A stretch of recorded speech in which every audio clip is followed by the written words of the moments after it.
Professor ইউনূসের আমলে বঙ্গভবনে mob তৈরি করে বঙ্গভবনের দরবার হল থেকে বঙ্গবন্ধুর ছবি নামিয়ে সারা পৃথিবী থেকে রাষ্ট্রপতির ছবি নামিয়ে বহু কাণ্ড কারখানা করে প্রধান বিচারপতির সঙ্গে আসিফ নজরুল বৈঠক করে রাষ্ট্রপতিকে সরিয়ে দেওয়ার মেটিকুলাস ডিজাইনের সব কিছু করার চেষ্টা করেও রাষ্ট্রপতিকে সরিয়ে দেয়া যখন সম্ভব হয়নি, সাংবিধানিক কারণেই সরিয়ে দেওয়া সম্ভব হয়নি এবং বিএনপির আপত্তির মুখে সরিয়ে দেওয়া সম্ভব হয়নি, তখন বিএনপির আমলে নতুন আবদারটাকে আপনি অনেকটা মামার বাড়ির আবদার হিসেবেও দেখতে পারেন। সেই আবদার করেছে এনসিপি এবং এনসিপির আহ্বায়ক নাহিদ ইসলাম। তিনি বলছেন রাষ্ট্রপতিকে অভিশংসন করতে হবে, সংসদে ইমপিচমেন্টের মাধ্যমে রাষ্ট্রপতিকে বাদ দিতে হবে এবং তাকে গ্রেপ্তার করতে হবে, মানে রাষ্ট্রপতিকে গ্রেপ্তারও করতে হবে। গ্রেপ্তার না করা পর্যন্ত তাদের শান্তি হচ্ছে না। এই কথা যখন নাহিদ ইসলাম বলছেন, তখন অন্যদিকে জামাতের সেক্রেটারি বলছেন রাষ্ট্রপতি গণমাধ্যমের সঙ্গে সাক্ষাৎকার দিয়ে তিনি নাকি রাষ্ট্রের গোপনীয়তা ভঙ্গ করেছেন।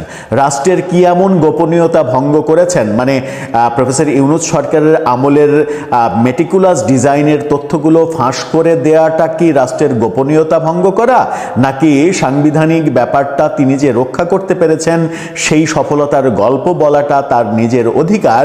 এই ব্যাপারগুলো নিয়ে হয়তো সামনে আরও বিতর্ক হবে। চলুন একটু জেনে দেখি জামাতের সেক্রেটারি জেনারেল তিনি আদতে গোপনীয়তা ভঙ্গ বলতে কি বোঝাতে চাচ্ছেন।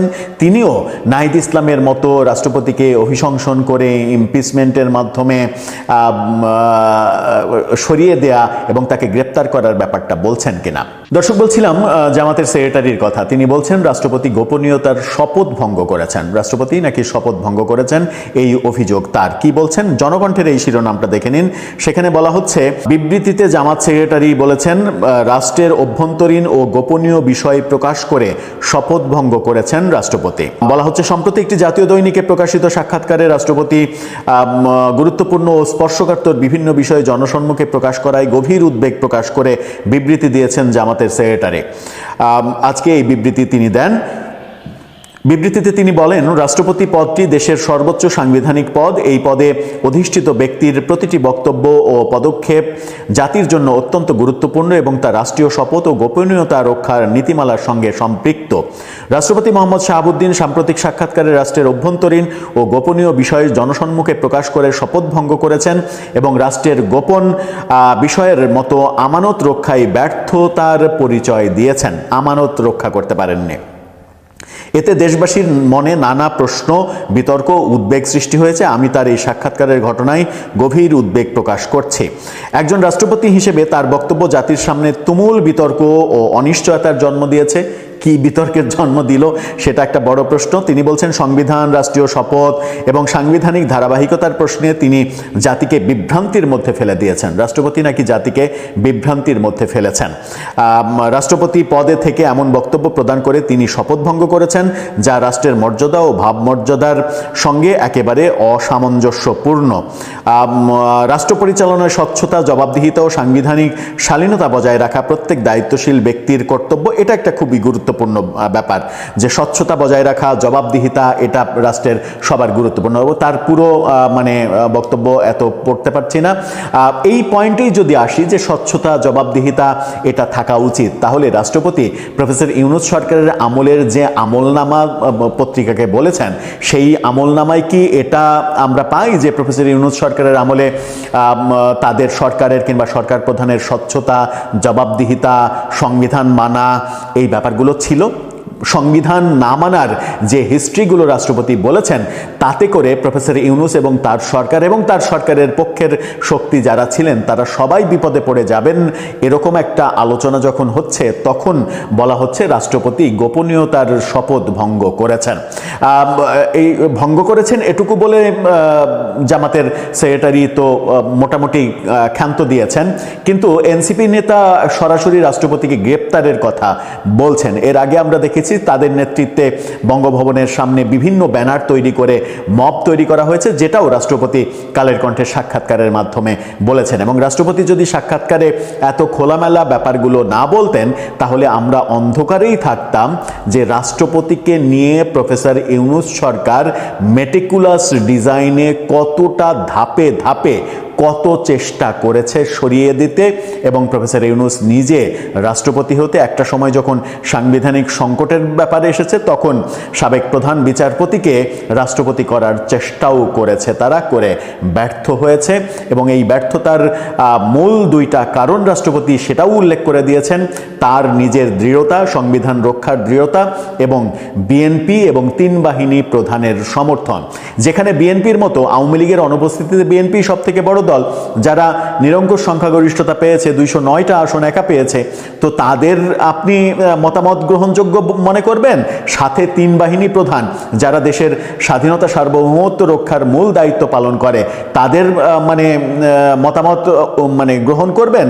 নাকি ওই 2-4 জন মববাদ যারা বঙ্গভবনের সামনে গিয়ে মব করলো এবং মবের নাটক করলো, একটা মেয়েকে নিয়ে নাটক করানোর কথাও রাষ্ট্রপতি বলেছেন, তাদের কথা বেশি গুরুত্বপূর্ণ হবে? এটা তো পাগলেও বোঝে যে বিএনপির সাপোর্ট প্লাস তিন বাহিনীর সাপোর্ট যেদিকে থাকবে সেদিকেই ঘটনা ঘটবে, এবং সেটা অবশ্যই সংবিধান রক্ষার পক্ষে ছিল। সুতরাং এখনকার এই বকবকানিগুলো এটা আসলে এক ধরনের পাগলের প্রলাপ হিসেবেই ভবিষ্যতে আখ্যা পাবে। এবং এই যে অভিশংসন করতে হবে রাষ্ট্রপতিকে এবং তাকে গ্রেপ্তার করতে হবে, এই জাতীয় বক্তব্য থেকে যত দ্রুত তারা সরে আসবে তত ভালো রাজনৈতিক অবস্থানে তারা থাকতে পারবে। তা না হলে যেটা মনে হবে সেটা হচ্ছে যে এখনও তারা প্রফেসর ইউনূস আমলের যে মপতন্ত্র, সেই মপতন্ত্র কায়েমের পথেই নিজেদেরকে নিয়োজিত রাখতে চাইছে বলে অনেকেই মনে করতে পারে। আমরা মনে করি যে রাজনীতি যারা করেন তারা সবাই সুশৃঙ্খল পরিশীলিত রাজনীতি করবেন। যেমন আজকে তারেক রহমান একটা উদাহরণ তৈরি করেছেন, মূলত ওই দৃশ্যের কারণেই নাহিদ ইসলাম খেপেছেন যে রাষ্ট্রপতি প্রধানমন্ত্রী পাশাপাশি হাঁটছেন, এই দৃশ্য আসলে তারা নিতে পারেননি বলে রাষ্ট্রপতিকে অভিশংসন করা এবং গ্রেপ্তারের কথাও বলছেন তারা। তার মানে হচ্ছে যে একটা নির্দিষ্ট পক্ষ আদতে বাংলাদেশে একটা ইনক্লুসিভ পরিবেশ এবং সবাইকে নিয়ে যে থাকা যায় সমাজে, সেই পরিবেশ তৈরি হোক এটা তারা চান না। যে উদাহরণটা নেলসন ম্যান্ডেলা আফ্রিকায় তৈরি করেছিলেন, সেই উদাহরণটা তৈরি করার স্কোপ ছিল প্রফেসর ইউনূসের, যেটার একেবারে বিপরীত প্রান্তে গিয়েছিলেন প্রফেসর ইউনূস, এবং এখন তার শিষ্য সাকরেতরাও একই পথে থাকতে চাচ্ছেন। সেখান থেকে এতটুকু ব্যত্যয় ঘটেনি তাদের অবস্থানের। দর্শক, আপনি এটাকে কিভাবে দেখছেন? কি অবাক কাণ্ড দেখেন, রাষ্ট্রপতি শাহাবুদ্দিন তার বিষয়ে অনেক বক্তব্য দিয়েছেন যে তাকে অপসারণের চেষ্টা করা হয়েছিল, ইউনূস সরকার তাকে অপদস্থ করেছে, তার প্রেস উইং বন্ধ করেছে, তাকে ঈদের জামাত পর্যন্ত পড়তে দেয়নি জাতীয় ঈদগাহ ময়দানে, বিদেশ যেতে দেয়নি, তারপরে বিশ্ববিদ্যালয়ের সমাবর্তন অনুষ্ঠানে অংশ নিতে দেয়নি, অর্থাৎ একেবারেই বাইরের থেকে বিচ্ছিন্ন করে রেখেছিল ইউনূস সরকার। তার প্রেস উইং পর্যন্ত বিলুপ্ত করছে। এই ক্ষোভগুলো তিনি জানিয়েছেন কালের কণ্ঠের এক সাংবাদিককে। সে 2 পর্বে সেই সাক্ষাৎকারটা প্রচার হয়েছে। এতে বিএনপি কিন্তু কোনো বক্তব্য দেয়নি, কোনো রিয়াকশন দেয়নি, অন্যান্য রাজনৈতিক দলও দেয়নি, জামাত দিয়েছে। কেন বলেন তো? জামাতের আমির বরং পাল্টা অভিযোগ করে বলছেন যে 5ই আগস্ট বিষয়ে রাষ্ট্রপতি অনেক কিছুই চেপে গিয়েছেন। কি চেপে গিয়েছেন সেটা আবার বিস্তারিত তিনি বলেননি। তার ভেরিফাইড ফেসবুক পেজে জামাতের আমির বলছেন, জাতি অবুঝ নয়, রাষ্ট্রের সর্বোচ্চ জায়গা থেকে এইরকম আচরণ অগ্রহণযোগ্য। শফিকুর রহমান লিখছেন যে কোটি কোটি মানুষ যা শুনলো এবং সেদিন তিনি যা বললেন আর এখন যা বলছেন তার হিসেব রাষ্ট্রপতি মিলিয়ে দেবেন কি, প্রশ্ন করছে। রাষ্ট্রপতি তো পরিষ্কার বলছে যে হাসিনা তিনি যে পদত্যাগ করছেন এটা তো আমি জানলাম না, তিনি যে চলে গেছেন আমাকে তো বলেও গেলেন না। তারপর তিনি বলছেন যে তাকে রেডি করা হয়েছিল যে তিনি আসবেন, হঠাৎ করে বলা হলো যে তিনি আসবেন না, এবং সেনাপ্রধান টেলিফোনে তাকে জানালেন যে তিনি চলে গেছেন। তারপরে তিনি জাতির উদ্দেশ্যে ভাষণ দেবেন, কি করবেন, পুরো বিষয়টা জেনারেল ওয়াকার এবং পরবর্তী সময় যেই অন্তর্বর্তী সরকার তারা যেভাবে ব্রিফ করেছেন তিনি সেভাবে চলেছেন। এর মধ্যে গত 18 মাসে তিনি সম্মান পাননি, মোট কথা। তো সেই ক্ষোভটা তিনি প্রকাশ করেছেন এবং একেবারে সুনির্দিষ্টভাবে বলেছেন, এমনকি অভিযোগ করেছেন যে ডক্টর মোহাম্মদ ইউনূসের প্রেস উইং, রাষ্ট্রপতির প্রেস উইং বন্ধ করে দিছে। এই প্রেস উইং কে ছিল? শফিকুল আলম। তিনি কি পারেন? শফিকুল আলম যেভাবে সরকারের মুখপাত্র হিসেবে বক্তব্য রেখেছেন, সেটা কি পারেন? একটা প্রধান উপদেষ্টার প্রধান উপদেষ্টার কার্যক্রম সম্পর্কে বলবেন বা তার যে কোনো বক্তব্য থাকলে বলবেন, কিন্তু তিনি কিন্তু সামগ্রিকভাবে সরকারের মুখপাত্র হিসেবে কথা বলেছেন, বলেননি? এখানে তথ্য উপদেষ্টার কোনো দাম ছিল? তথ্য সচিব, পিআইডি, কারো কোনো দাম ছিল? কোনো কেয়ারও করেননি। তার মানে হচ্ছে এত ক্ষমতাধর ছিল শফিকুল আলম অর্থাৎ প্রধান উপদেষ্টা প্রেস উইং, যে রাষ্ট্রপতির প্রেস উইং পর্যন্ত বন্ধ করছেন, যেটা সরোয়ার আলমকে আবার প্রেস সচিব হিসেবে নিয়োগ দিয়ে বিএনপি কিন্তু তার মানে কি বলবো ক্ষতিপূরণটা দিয়ে দিল। এখানে জামাতের আমির কেন ক্ষিপ্ত হলো বা অসন্তোষ প্রকাশ করছেন বলেন তো কেন? আমি বুঝতে পারি।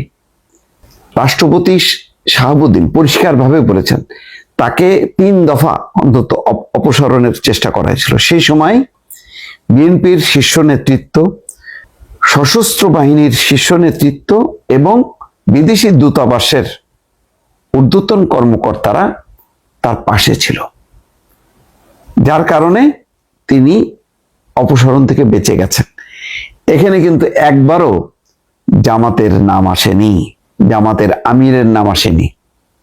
তার মানে হচ্ছে যে এই যে অপসারণ চেষ্টায় অন্তর্বর্তী সরকারের একটা অংশ, জামাত এবং এনসিপি সহ কিছু গোষ্ঠী এখানে সক্রিয় ছিল। শোনা যায় একজন জেনারেল তাদের সাথে যুক্ত ছিল, সেই জেনারেলকে এখন রাষ্ট্রদূত করে তাকে সেনানিবাস থেকে বা সেনাবাহিনী থেকে বিদায় করা হয়েছে। তার মানে ষড়যন্ত্র চক্রান্ত পরিষ্কার। এখানেই ঘাটা লাগছে, এখানে আসল জায়গায়। অর্থাৎ শাহাবুদ্দিন জামাতের নাম উচ্চারণ করেনি, জামাতের আমিরের নাম উচ্চারণ করেনি, কিন্তু জামাতের আমির কিন্তু বুঝতে পারছে যে রাষ্ট্রপতি শাহাবুদ্দিন কি ইঙ্গিত দিচ্ছেন। সেই কারণে তেলে বেগুনে জ্বলে উঠে তিনি পাল্টা একটা অভিযোগ করছেন। কিন্তু অভিযোগগুলি আরো পরিষ্কার হওয়ার দরকার ছিল, যে তখন তিনি কি বলেছিলেন আর এখন কি বলেছেন, কি কি চেপে গেছে আর কি আসলে চেপে গেছে, কোন তথ্যটা চেপে গেছে সেটা সামনে আনলে ভালো হতো। এখন ভেতরে ভেতরে সম্ভবত জ্বলুনি শুরু হয়েছে জামাতের আমিরের। এই কারণে তিনি পাল্টা একটা অভিযোগ করে রাষ্ট্রপতিকে তিনি একটা দায় মুক্ত হওয়ার চেষ্টা করছেন, বলার চেষ্টা করছেন না এই সমস্ত ষড়যন্ত্র চক্রান্তের মধ্যে জামাতের কোনো ভূমিকা ছিল না। কিন্তু সবাই জানে যে ওই সময় রাষ্ট্রপতির বঙ্গভবন ঘেরাও করা, তাকে বঙ্গভবন থেকে উৎখাত করা, সব কিছুর পেছনে কারা কারা ছিল। কেউ ছিল ওই যে গুপ্ত সুপ্ত অবস্থায়, সামনে ছিল অন্যরা, কিন্তু ভেতরে কারা কারা সাপোর্ট করেছে সবাই জানে।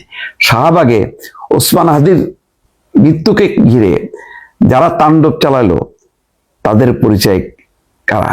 ইনকিলাব মঞ্চের পাশে, ইনকিলাব মঞ্চে তো অল্প কিছু লোক, কিন্তু এই যে ব্যাপক ভিত্তিক সমাগম কাদের ছিল?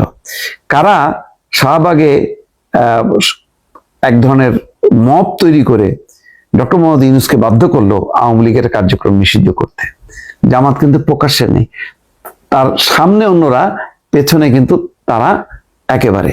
ডেইলি স্টার, প্রথম আলো, এগুলি ব্যাপারে এখন যদি সরকার তদন্ত শুরু করে এবং গ্রেপ্তার শুরু করে ভিডিও ফুটেজ দেখে দেখে, তখনই কিন্তু পরিচয় বেরোবে যে যারা পার্টিসিপেট করছিল তারা কারা। সুতরাং জামাত অনেক কিছুই সামনে থাকে না, কিন্তু ভেতরে তাদের নেতা কর্মী সব কিন্তু দলে দলে যে এই কর্মগুলি করে। এখন নিশ্চয়ই আমি জানি না তারেক রহমানের সরকার ধীরে ধীরে চলছে, এখন এই বিষয়গুলো সামনে উন্মোচন করবে কিনা এটা এখন দেখার বিষয়। দর্শক।